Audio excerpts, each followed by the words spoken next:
When she was a little girl, she had big dreams. She wanted to learn how to fly. A plane, that is. When Bessie grew up, there were no women who were pilots because not many schools taught girls how to fly. But that didn't stop Bessie. She found a special school all the way in France that would teach her.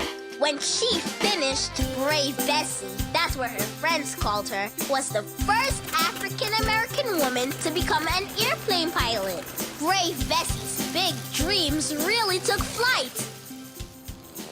Meet Alexa Canady. When she was a little girl, she had big dreams. She wanted to be a doctor, a brain surgeon to be exact, so she could help people's brains when they were sick. Alexa Canady studied really hard, and when she grew up, she became the first African-American woman ever to become a brain surgeon. Dr. Canady was a children's brain surgeon who loved making her patients feel better. Sometimes they even drew her pictures just to say thank you. Kudos to Dr. Canady, who really used her noggin.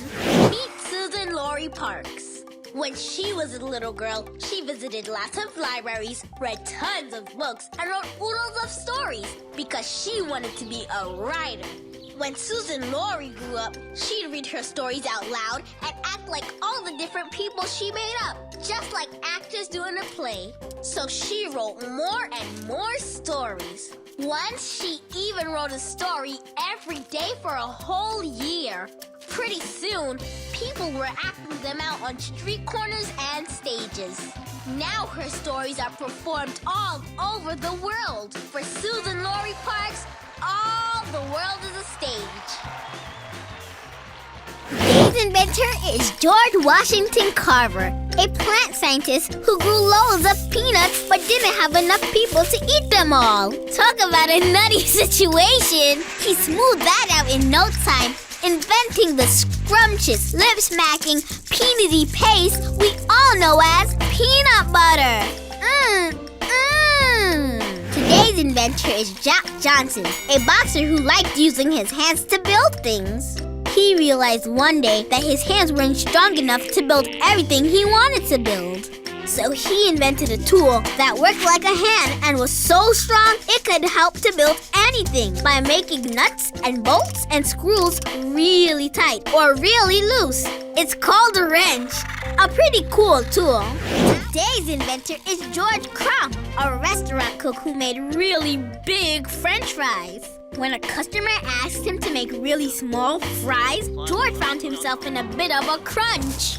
So he peeled the potato really thin and fried it until it was super crispy. The new snap was a hit, and the restaurant started serving all its customers the potato chip. What a delicious discovery!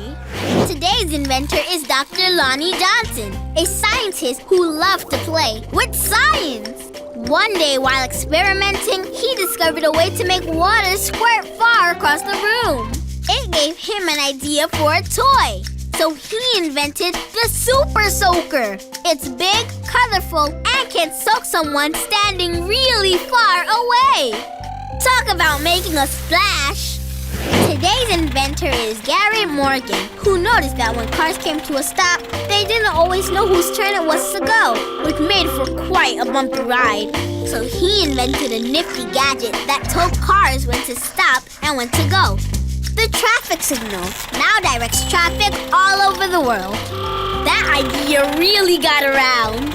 Today's inventor is Alfred Crawley, who just wanted to get his ice cream out of the box and into his belly. But it always got stuck to his spoon, which created a rather sticky situation.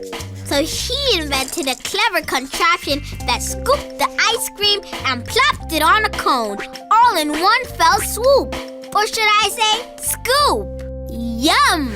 You can find even more learning videos and games in Noggin. Little kids, big learning.